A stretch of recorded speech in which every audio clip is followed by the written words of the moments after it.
Good day everyone! Welcome to Archipelago Explorer presentation. Today we will explore the rich tapestry of Philippine history from pre-Hispanic time to the present day. First, let us discuss the brief history of Philippines from pre-Hispanic, Hispanic, American, Japanese, and up to present era. Pre-Hispanic era. Before colonization, there are two conflicting theories regarding the literacy rate and the spread of the writing system in the Philippines. One theory suggests that the Filipino people had a high literacy rate and developed civilization, while the other theory argues that literacy was likely low and limited to a small portion of the population. Despite the preference of Philippine historian and scholar for the first theory, a comparison of the two theories conclude that the second one is more plausible. During this period, indigenous communities resided in small settlements near the coast or rivers and relied on basic fishing and farming practices. The influence of Islam from the Indonesian island became more prominent from 15th century onward. And by the time of Spanish arrival, the southern Philippines, particularly Mindanao Island and Sulu Islands, were already under Islamic cultural influence. Additionally, this era highlight the ideas of influential thinker Jose Rizal and his vision for a pre-colonial utopia. During American era, the political, social, and economic landscape of the Philippines changed dramatically during the American era, 1898-1946. Following the Spanish-American War, the Treaty of Paris 1898 transferred the Philippines from Spanish to American authority. This marked the start of American colonial rule over the archipelago. Under American rule, the Philippines underwent modernization program, including the formation of a public education system using English as the medium of instruction. Infrastructure development projects such as road, bridges, and public works were also carried out. However, this period was not without its obstacles.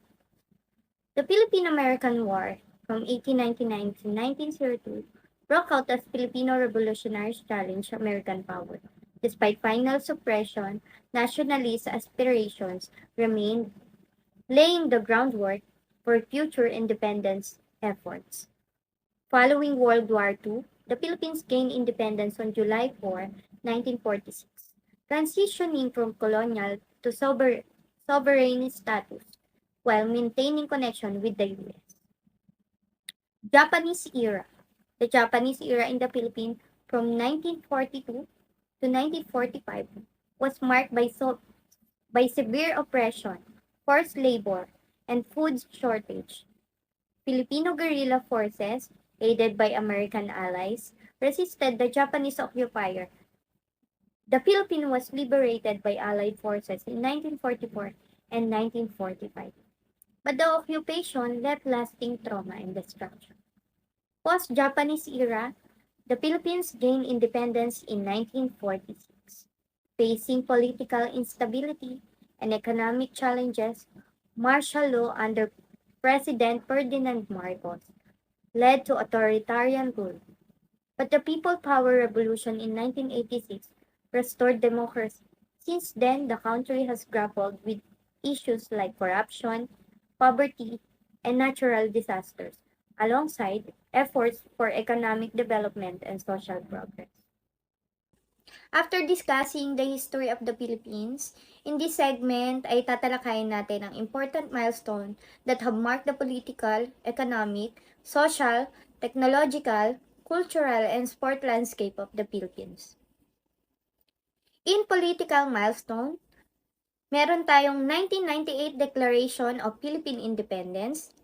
In 1998 Declaration of Philippine Independence, refer to the commemoration of the 100th anniversary of the original 1898 Declaration when the Philippines proclaimed its independence from Spanish rule. Sumunod, 1898 hanggang 1946 na tinawag na American Colonial Period. The period from 1898 to 1946 known as the American colonial period, stand as crucial milestone in Philippines political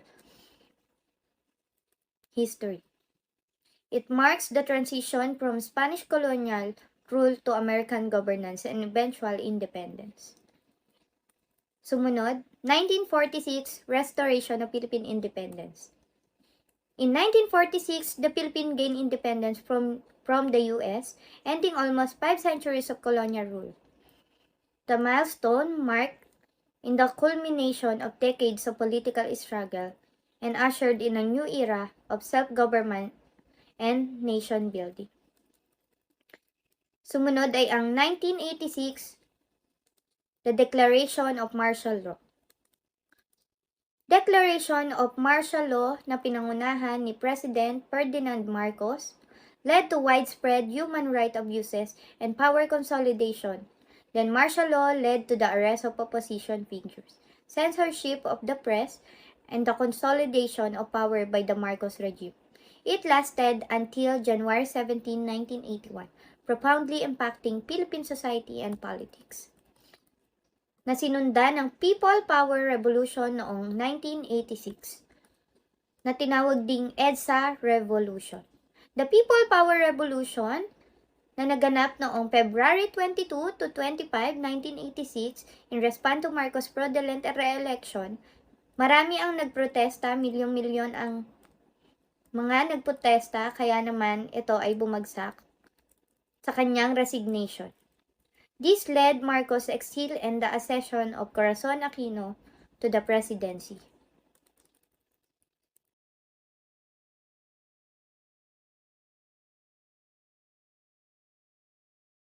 Economic milestone. 1987 Constitution na tinatalakay ang safeguard resources, promote fair wealth distribution. The 1987 Constitution of the Philippines ensured the safeguarding of national resources, limit foreign ownership, and promote sustainable development. Additionally, it mandates policies to reduce socio-economic inequalities and ensure equitable access to opportunities and wealth distribution for all residents. Meron din tayong 2017 Build Infrastructure Program to boost growth and connectivity. Ito ay pinangunahan ni President Duterte. It aims to accelerate nationwide infrastructure development, spur economic growth, create jobs, and enhance connectivity.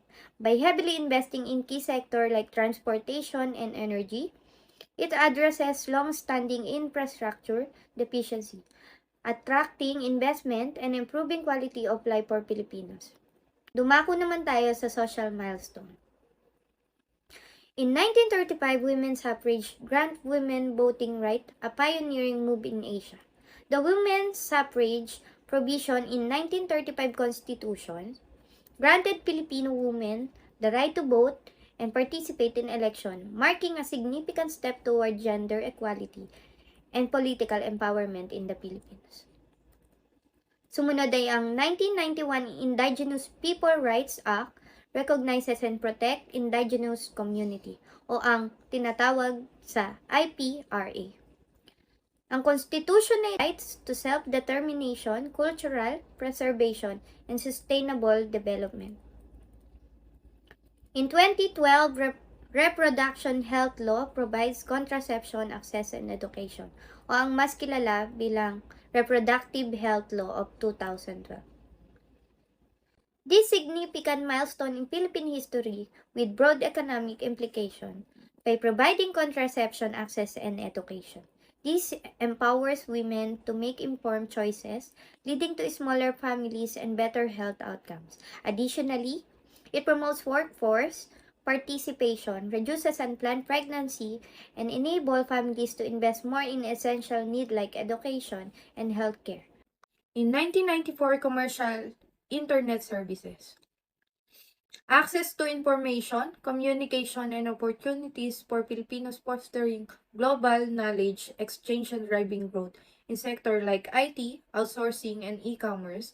Additionally, widespread internet usage, received communication, education, and social interaction, significantly impacting Filipinos' way of life and engagement with the world. 2016, launch of Diwata 1. In 2016, the Philippines achieved a significant milestone in its space exploration with the launch of Diwata 1, its first satellite. This launch not only showcased the country's technological capability but also marked a step forward in its contribution to global space exploration efforts. In 2017, the National Broadband Program begins to enhance internet connectivity nationwide. This program sought to address the digital divide by providing more widespread access to high-speed internet, particularly in underserved areas, by enhancing internet infrastructure and affordability.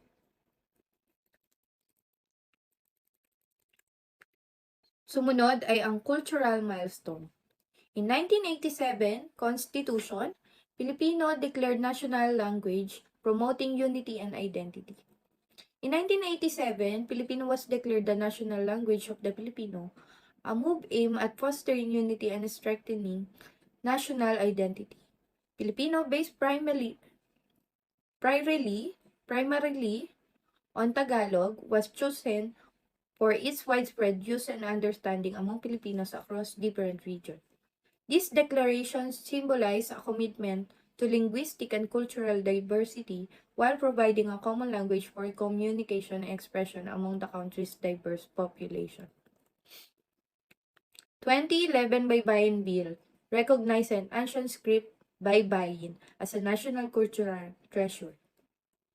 In 2011, the Baybayin Bill was passed, recognizing the ancient script known as Baybayin as a national cultural treasure in the Philippines. The bill aimed to promote awareness and appreciation of Baybayin as part of the country heritage, encouraging its preservation and study. The recognition highlighted the importance of indigenous Filipino culture and language in shaping the nation's identity and history. Okay, in sports milestone, we have 1928 First Olympic medal, Chofilo Ildefonso,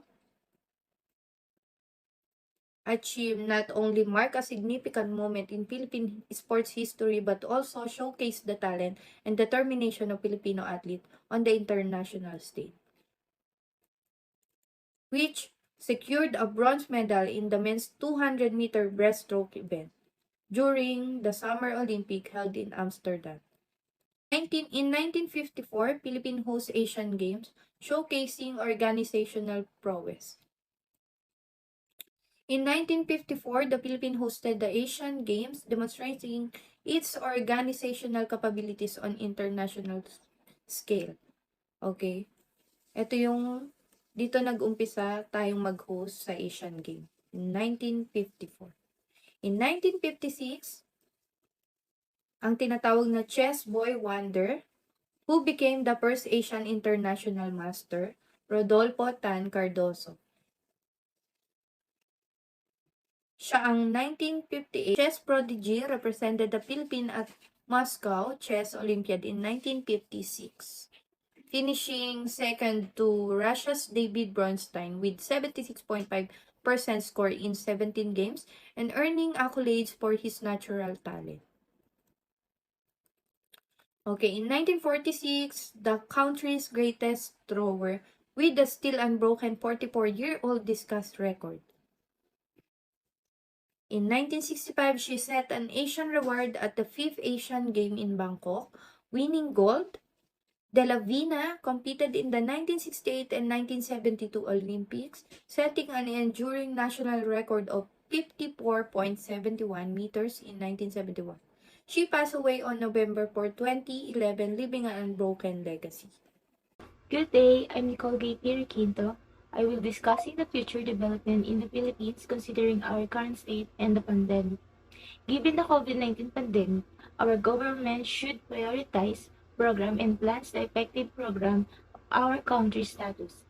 Here are some areas of concern for the development of our country. First, economic revitalization strategies. The government might prioritize economic recovery plans aimed at rejuvenating industries severely affected by the pandemic, such as tourism, hospitality, and retail. This initiative could involve implementing stimulus package offering tax incentive and directing investment into infrastructure projects. Number two, healthcare system. Another aspect involves strengthening the healthcare system, which include enhancing medical facilities, acquiring medical equipment, and providing training for healthcare professionals, improving healthcare services, especially in rural and underserved areas, would lead to our better server for our citizens. Number three, disaster preparedness. In line with the experience of the pandemic, resilience and disaster preparedness are likely to garner increased attention from the government. This could involve enhancing early warning system, fortifying infrastructure against natural disaster, and refining emergency response mechanisms. Number four, educational strengthening initiatives.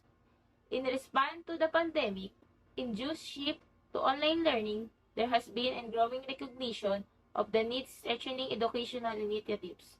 This ensures prioritizing effort to enhance digital literacy, ensure equitable access to the online resources, and invest in teacher training and educational technology. These measures are crucial for addressing the challenges faced by the education sector and ensuring a more inclusive and effective learning environment for all. Number 5. Ecologically sustainable development. The pandemic highlighted the importance of sustainable development practice. We might see greater emphasis on conserving the environment, implementing renewable energy projects, and planning cities sustainable to create a more resilient and eco-friendly future. Number 6. Digitalization. The pandemic sped up the use of digital technologies in many areas in the Philippines. This might lead to increased investment in digital infrastructure, online shopping platforms, digital transaction, and communication network. This would help support working from home, online learning, and digital healthcare services. Number 7. Social welfare development. The government might choose to extend or enhance social welfare program to aid vulnerable population impacted by the pandemic, such as low-income families, important workers, and individuals in the formal sector. This initiative could encompass providing cash transfer, food aid, and vocational training program.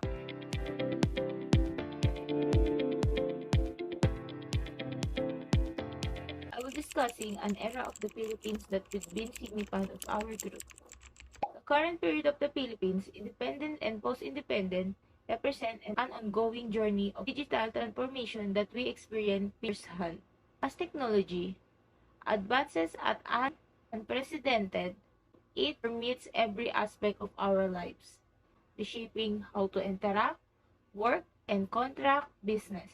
We witness the profound impact of digitalization in real life, from the convenience of online transactions to the accessibility of information through digital platforms. This era is characterized by a suite of innovation with emerging technologies such as artificial intelligence, blockchains, and the Internet Things, promising to further revolutionize our society and economy. Within this digital revolution, we encounter both opportunities and challenges, while technological advancement hold the potential to drive economic growth, enhance governance, and improve quality of life. They also raise concern about privacy, cybersecurity, and digital divide. As we navigate this complex landscape, it's become imperative to foster digital literacy, ensure equity in access to the economy. Within this digital revolution, we encounter both opportunities and challenges, while technological advancement hold the potential to drive economic growth, enhance governance, and improve quality of life.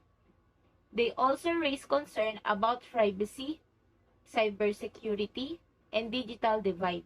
As we navigate this complex landscape, it's become imperative to foster digital literacy, ensure city in access to technology and development robust policies and regulation to harness the benefits of digitalization while mitigating in risk. Embracing this era of digital transformation requires collective efforts and collaboration across sectors to build a more resilient, equitable, and digital empowered Philippines for generations. What do you think are the most significant contributions of the Philippines to the world are and why? The Filipinos have contributed a lot in the field of science and technology. In fact, there have been inventions by a Filipino scientist. The following are just some of the inventions by the Filipinos. Lamps, using seawater instead of kerosene. This was invented by a Filipino scientist. Cooking stove using methane gas from farm animal waste. This was invented by a Filipino scientist. Running a car machine using water instead of gasoline.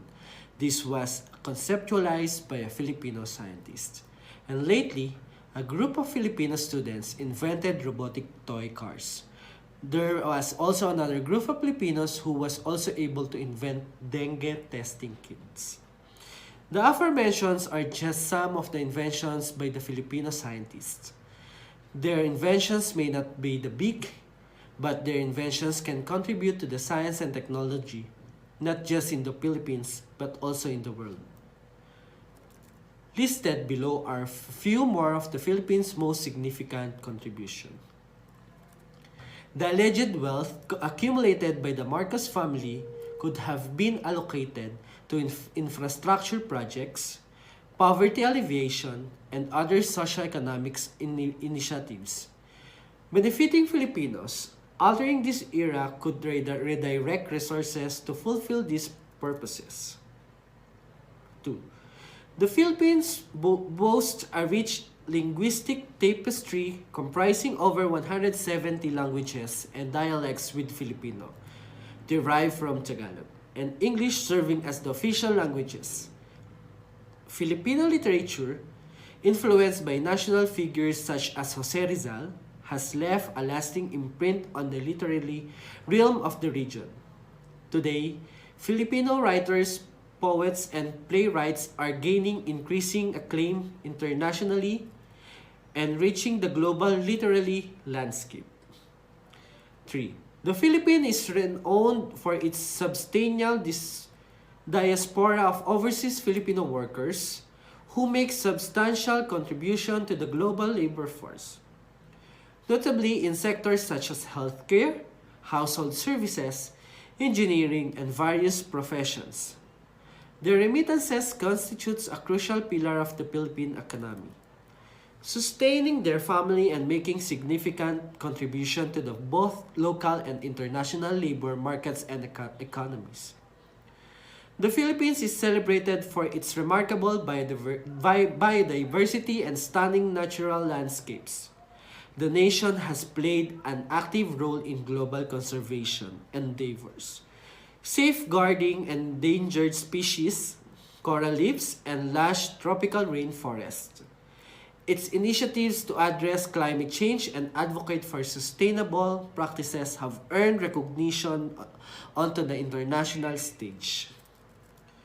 Filipino cuisine is increasingly renowned globally for its distinct taste and wide array of dishes. Favorites such as adobo, sinigang, lechon, and halo-halo are gaining popularity across different regions, offering a taste of the Philippines' rich culinary heritage.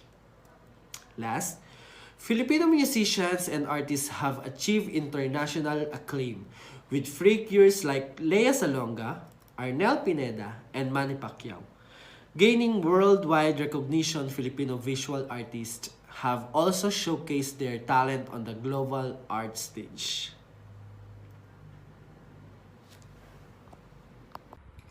If there is one thing you can change in the course of the Philippine history, what would that be and why? One of the significant events in the Philippine history that many scholars and historians reflect upon is the colonization period.